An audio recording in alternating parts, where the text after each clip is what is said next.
A few years ago, I went on a Hawaii cruise with a few friends. It started out as a great little vacation. However, by the third day at sea, things started getting weird. After 2 days of eating constant sushi, I started to feel a little dizzy and lightheaded at times. My friends told me no more sushi, as it probably had something to do with that.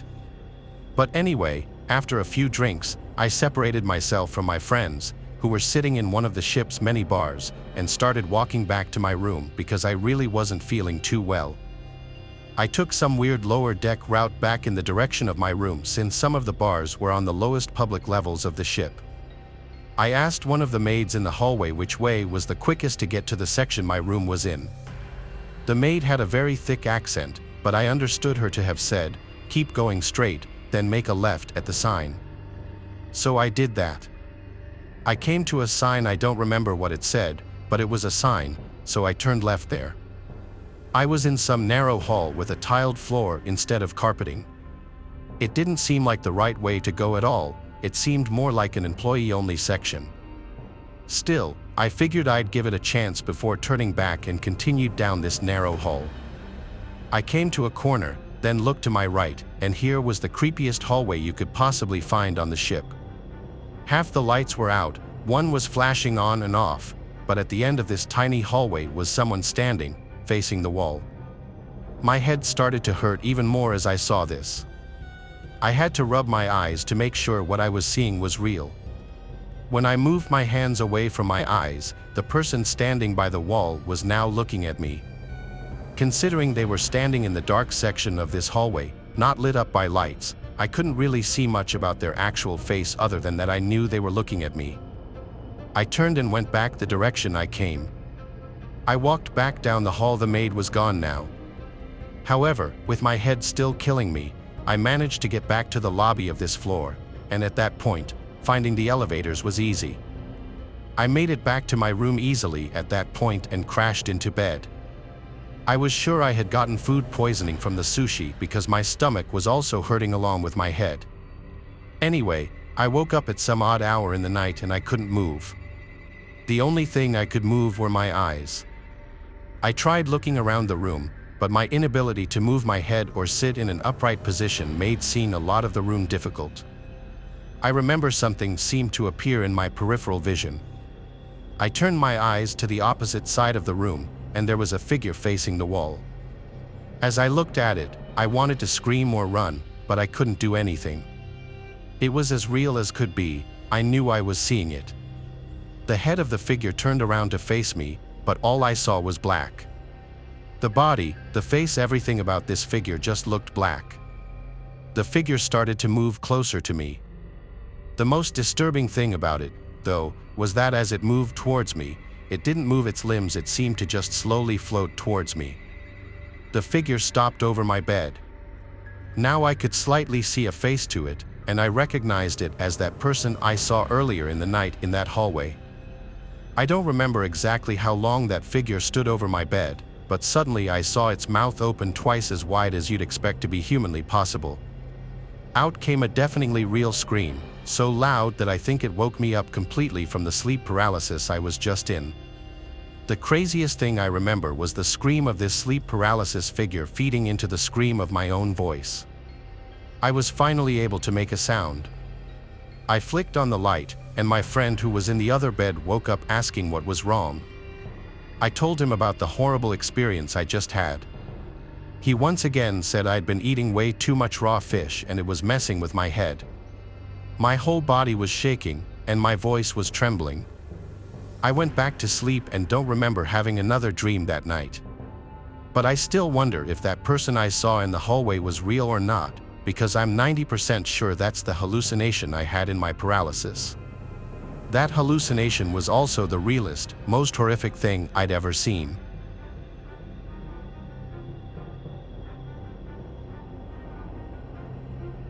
When I was 14 years old, my family and I went on a boating trip out of Melbourne's western Port Bay.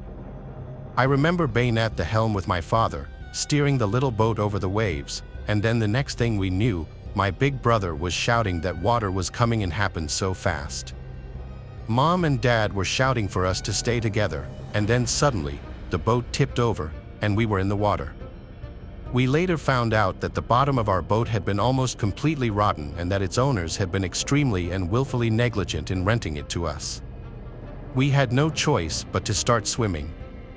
Since it was late in the evening, no one had seen us go down, so it was up to us to rescue ourselves. I was a reasonably good swimmer, and we all had life jackets on, but it was still around 2 miles back to shore. Land looked like it was a long, long way away.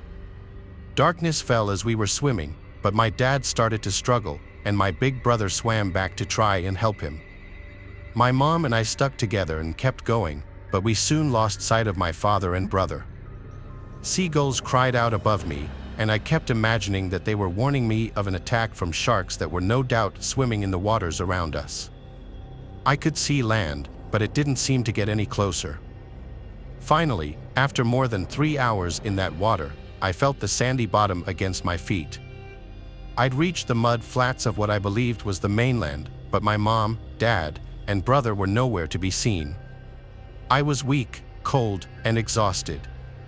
I dragged myself through the mud, which at some points was almost up to my waist, and this was even more terrifying than the swimming. The mud kept on sucking me down, and I was terrified that I'd sink and be suffocated. My muscles ached, my lungs burned, and I felt like I was about to pass out at points, but at the same time, I knew the clock was ticking, that it was essentially down to me and me alone to get help from my family. The clock was ticking in my head, and I needed to get my family the help they badly needed. When I finally made it ashore, I realized that I was on French Island, an island with an old disused prison on it that has only about 40 people on it. I ran through the bushland, using up the last reserves of my energy, it felt like, and feeling thorns scratching against my legs and arms. I ran for a long time too, stopping every so often to catch my breath before continuing through the bush.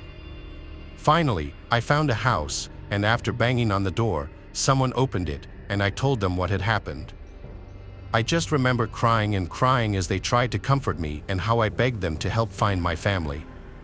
They told me everything was going to be okay and that they'd contacted the Victoria Coast Guard. I appreciate that they were just trying to console me, but I knew they were wrong. The next morning, the bodies of my mom, dad, and older brother were recovered from the water off the coast of Fairhaven. Words can't express how devastated I was, and I was filled with this overwhelming survivor guilt, thinking that I should be the one dead. For 5 long years, I was a wreck, and I think I might be dead from drink and drugs if it wasn't for the birth of my first kid. For a long, long time, I avoided any kind of large body of water, which included swimming pools, before my therapist suggested that I undertake some exposure therapy. This would involve brief trips to a local pool, but at first, my anxiety was so bad that even if my head was above the water, I just couldn't breathe. I tried for 4 months, but nothing worked until a local swim coach heard my story and offered some help. Over the next year or so, the therapy started to chip away at my fear until finally, I was able to look at the sea without feeling like I was about to have a panic attack. My proudest moment has been taking part in a charity swim across the Rip, which is an infamously rough stretch of water. We helped raise money for a domestic violence charity here in Australia, which is a cause very close to my heart for reasons that could well make for another true scary story. It might have taken me 20 years, but I no longer let my fear control me. I now understand that what happened wasn't my fault, but the irony of needing water to heal the very trauma that it created has never been lost on me.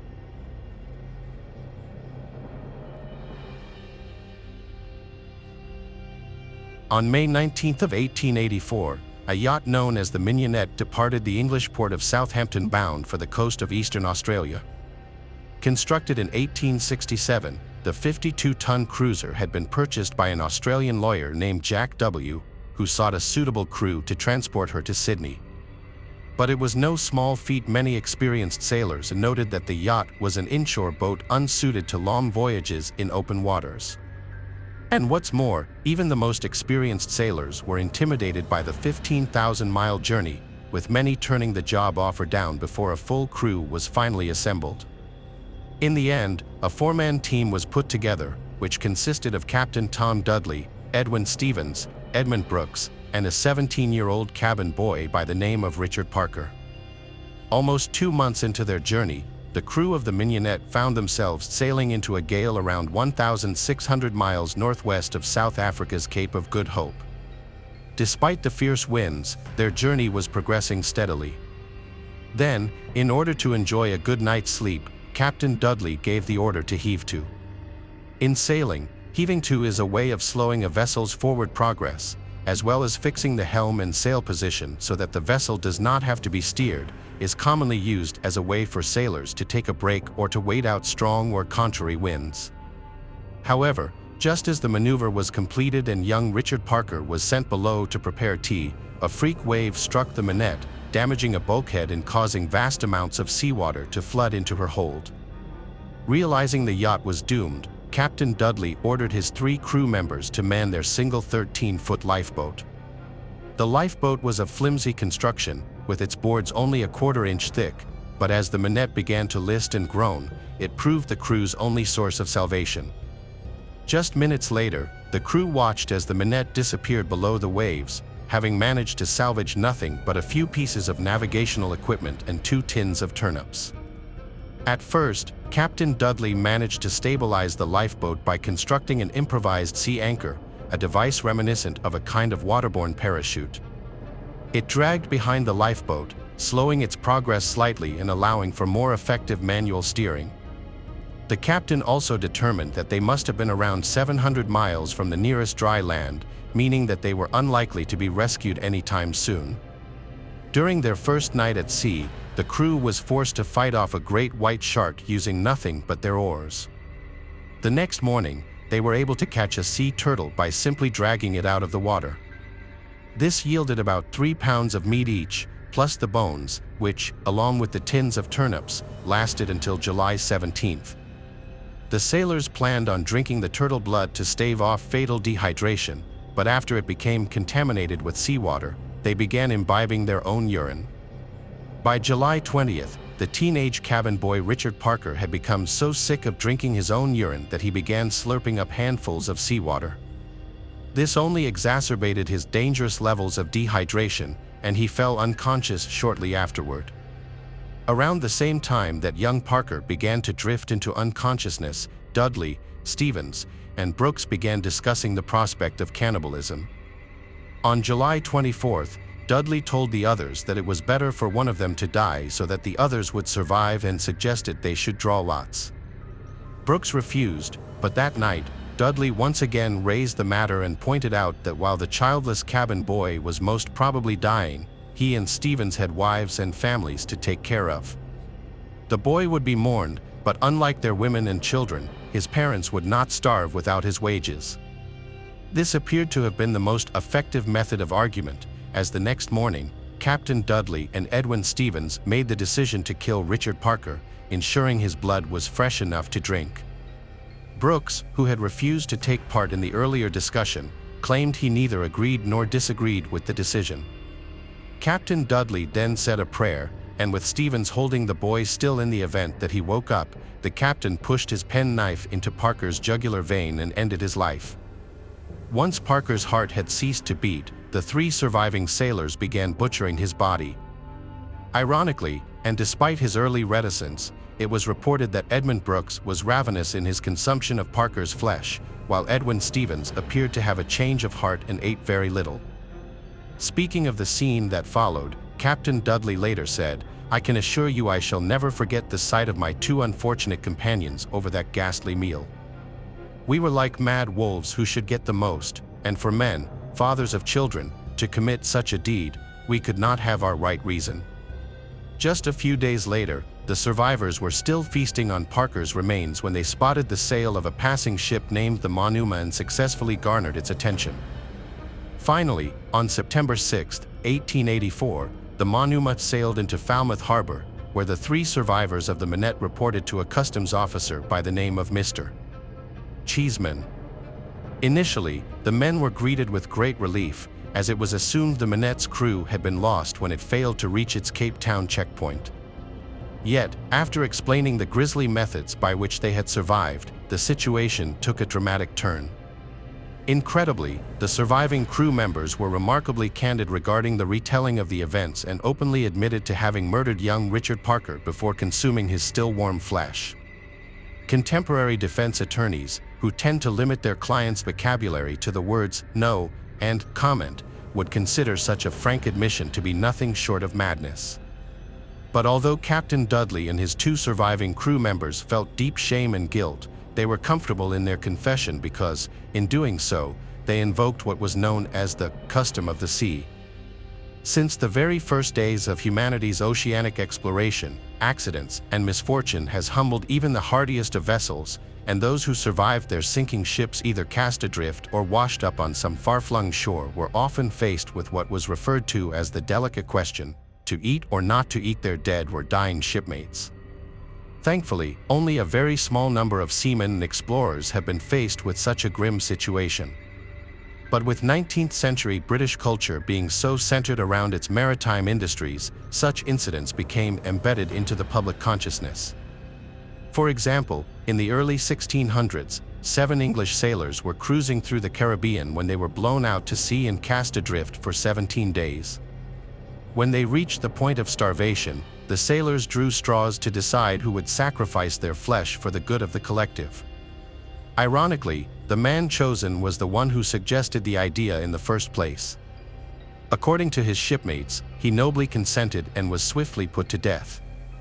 The sailors survived on the man's flesh until they reached the Isle of St. Martin, and following repatriation to British territory, they were put on trial for murder. However, on the day of their hearing, the colonial judge showed a great deal of sympathy towards them, which, in turn, reflected the views of the wider public. The sailors were pardoned, with the judge stating their actions were of inevitable necessity. More than 200 years later, consuming one's dead shipmates in order to survive periods of deprivation became known as the tradition of the sea. As recently as August of 1874, the crew of the CR Yukon was said to have resorted to cannibalism after their ship went down off the coast of Western Australia. The governor of Singapore had ordered the surviving crew members arrested, and at first, the British government encouraged him to hold a judicial inquiry. However, when it came time to actually prosecuting the men, extended procedural wrangling meant that charges were eventually dropped. This was no accident. During this period, the influence of British Admiralty over their counterparts in government cannot be overstated. Many serving members of Parliament had been officers in Her Majesty's Royal Navy prior to their retirements, so naturally, they had a great deal of sympathy for the survivors of any shipwreck. This didn't mean sailors were free to murder and cannibalize as they pleased, but under the right circumstances, invoking the custom of the sea could prove a powerful defense. The surviving crew members of the Minette knew this all too well. Yet, after relaying their story of survival to the Falmouth customs officer, the deliciously named Mr. Cheeseman, the survivors found themselves standing before a police officer named Sergeant Laverty. They were informed that although they were not being placed under arrest, they were not permitted to leave Falmouth until the situation had been resolved. In the hours that followed, an emergency meeting of the harbor's commissioners yielded the following report. The police have apprehended Thomas Dudley, Ed Stevens, and E. Brooks of the yacht Minette on a charge of killing at sea on the 20th of July last the boy Richard Parker, after being for 18 days at sea with no food or drink. Summonses were also served on 2 seamen of the German bark Monuma as witnesses in the case, being those who cleared the boat of Parker. When news of the macabre story spread around Falmouth, there seemed to be a surprising amount of sympathy for the Minette survivors. When they were officially arrested, a local businessman named John Burton paid a generous amount to bail them out of prison. Even though he had eaten heartily of Parker's butchered flesh, there were deafening cries for clemency when it was heard that Edmund Brooks had refused to take part in the boy's murder. Brooks was acquitted, but despite the controversy, Stevens and Captain Dudley were to be put on trial for murder. Following their transfer to an Exeter courthouse, Stevens and Dudley were found guilty of Richard Parker's murder and condemned to hang. Yet, as one might imagine, the decision was met with outrage from both the Admiralty and the wider British public. Finally, after lengthy and considerable pressure, the death warrants for Stevens and Dudley were torn up and their sentences were reduced to a mere 6 months imprisonment. The case of the Crown versus Dudley and Stevens is one of the few 19th-century criminal procedures still analyzed by law students today. It was also the inspiration for the name of the Bengal tiger in the novel Life of Pi. Some mistakenly believe that the case also inspired Edgar Allan Poe's only complete novel, The Narrative of Arthur Gordon Pym of Nantucket, and it's easy to understand why. Told from the perspective of the anonymous Gordon Pym, it recounts the tale of a perilous sea voyage in which, following a mutiny and monstrous storm, Pym finds himself in charge of the ship's battered remains and accompanied by just 3 others: Augustus Peters and a young cabin boy by the name of Richard Parker. Halfway through the novel, having survived for days on nothing but scraps of turtle meat and drops of fresh water, the desperate survivors are forced to invoke the so-called custom of the sea and begin drawing lots to determine the victim. In the end, it comes down to just Gordon Pym and Richard Parker, and it is Parker who is chosen to be eaten. Yet, the narrative of Arthur Gordon Pym of Nantucket was not published in the aftermath of the Mignonette sinking. It was published in 1838, a full 46 years before the Mignonette sank and 29 years before Richard Parker, the ill-fated cabin boy, was even conceived. Some suggested this was evidence of Poe's supposed morbid prescience, a symptom of his ever-lingering genius. But perhaps such a coincidence is suggestive of the repetitive and inevitable nature of the event itself. For, since the very first days of humanity's oceanic exploration, accidents and misfortune have humbled even the hardiest of vessels. And so perhaps those who survived disasters involving interstellar starships who ended up stranded on some far-flung shore will once again be faced with what was once referred to as the delicate question.